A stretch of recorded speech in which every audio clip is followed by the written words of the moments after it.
indulge me, I am not going to talk a lot, but I do have one thing that I want to do. We have a very special family with us here today, and I want to take just a moment to. They can't hear you. They can't hear you. Turn it up, David. Crank it up. We know it can go louder. We heard it yesterday. Let him hear us over at the fire station.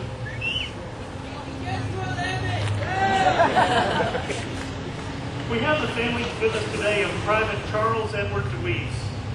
Now, Charles Edward DeWeese was killed in action in Korea September 30th, 1951. His body was never recovered, never returned home. His family had waited since that time. His name is currently on the monument in Hawaii, but because his body was never returned home, the Defense Prisoner of War Missing Personnel Office still has him listed as killed in action under missing personnel. Now, Private DeWeese was awarded the Purple Heart and Silver Star along with several other medals. He won. Private Charles DeWeese, Army of the United States, a member of C Company, 38th Infantry Regiment, 2nd Infantry Division, distinguished himself by gallantry in action on 30 September 1951. On this date, during a reconnaissance patrol on a strategic enemy-held hill, Private DeWeese demonstrated dauntless courage before the enemy. As the patrol neared the top of the hill, they were suddenly halted by intense enemy small arms machine gun fire. Realizing the seriousness of the situation, Private DeWeese advanced and destroyed 3 enemy bunkers while inflicting numerous casualties on the enemy. When patrol was forced to withdraw, he remained behind and rendered supporting fire for his comrades until they had withdrawn to their positions of safety. In attempting to rejoin his comrades, Private DeWeese was fatally wounded by enemy fire. The gallantry in action displayed by Private DeWeese reflects great credit upon himself and his military service. This was entered into military service from California. So, Private DeWeese's niece is here today, and I want to take a moment of personal privilege and present to her the Purple Heart and Silver Star that Private DeWeese was awarded.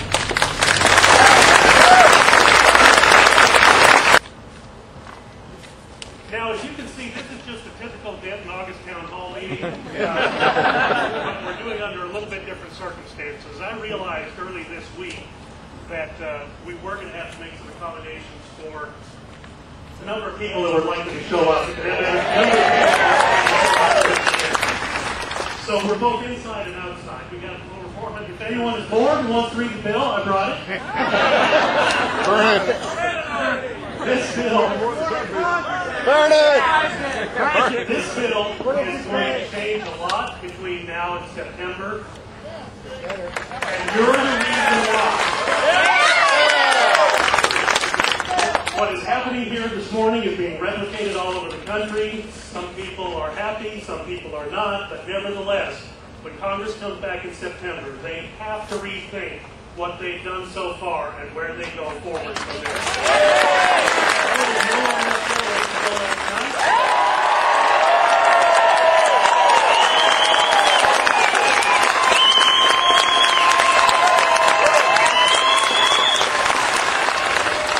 And the Senate, which has never been famous for its courage, watched what was going on around the country and left towns without even thinking. I think the Congress has heard from the people in a way that no one anticipated, and I'm so grateful for it, because I got to tell you, as I sat in front of a town hall meeting in May down in Hearst, it didn't seem like we were going to be able to stop very much, and people were concerned. People were upset with me. You vote the right way, but you don't stop anything. How can we stop it? Well, you've shown how you stop it. Housekeeping details, we'll have a microphone set up here at the corner outside. We'll have one set up at the corner inside. And we'll take questions from as many as we can. That's about all of the talk you're going to get from me. If I can clarify a point that's made, I will try to do that. But mostly, my job this morning is what you have to tell me. Yes, ma'am. Is your no vote going to change? No, my no vote will not change. David or someone has it inside. And while we're waiting for me to come to the microphone, let me just also say a big thank you to, and just so grateful to have our first responders who've stepped up when we realized how this event was going to change over what my normal little sleepy Saturday morning Denton town hall is, where a dozen of you show up and we talk about energy and gas prices and stuff. This clearly was going to be the right thing. So thank you. All right, so we're going to questions. Let's try to be respectful when people ask, and our first question, yes, go ahead. Please go and state your name and I'll be let I, like many people, was originally going to come here and say, why aren't you reading the bill? Why aren't your colleagues reading the bill? I spent the last week reading the bill, and I can say that I've gone through it, front page, back page, and after reading that bill, I've changed my mind.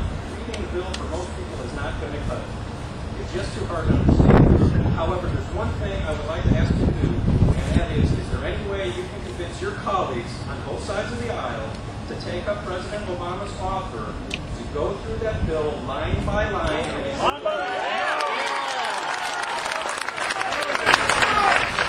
The acceptance of that invitation was sent out last week. It's up online on my website, www.house.gov/Burgess.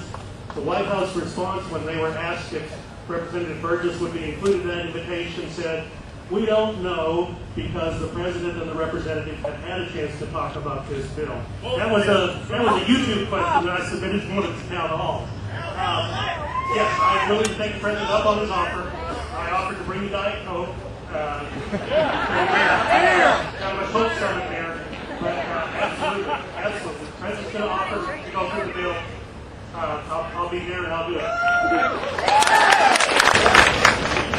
Congressman Burgess, I'm Sonia Personal, President of the League of Women Voters of Denton. My concerns, too, are also about H.R. 3200, America's Affordable Health Choices Act of 2009. The League of Women Voters urges you to support this bill.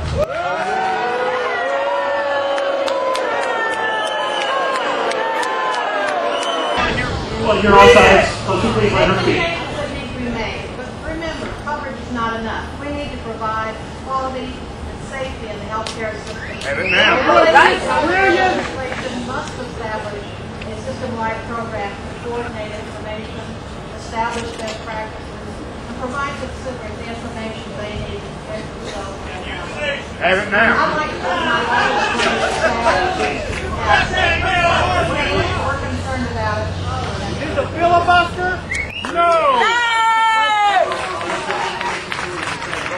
If they want healthcare, do it like we did. Hands down. Freedom of choice. Same for your healthcare. Valid point, and I have a very simple question. If the health bill is so good, why did Congress exempt itself from these? Did everyone hear the question? Well, let's see. Do you want the theory or the application? We had an amendment in my committee that was not allowed. It was struck down on technicalities. So we actually didn't get to vote. That amendment has passed in other congressional committees, so it may well be part of a final package. I don't know. Now, you may recall 2 years ago, I introduced a separate bill before we got to this point, and I said, why don't we just take members of Congress off the federal employee health benefits plan, give them a $3,000 voucher, and maybe we could become a lot more creative about solutions for the uninsured. I didn't get any co-sponsors. President Obama was a senator at the time, and I offered it to him to carry in the Senate, but I didn't get any response. Now, I had an amendment that also was not made in order to give every member of Congress Medicaid, to make members of Congress a mandatory population under Medicaid so that we would be covered under the type of insurance that some of the poorest Americans where they receive their care. I wasn't allowed to offer this amendment. I may bring that to the Rules Committee. If this bill makes it to the floor, I may do that. Your point is well taken. And the President did not do his concept any service when one of his town hall meetings, I think it was a neurologist, stood up and said, would this insurance be good enough for your wife and daughters? And he said, no, I want them to have the best. Amen.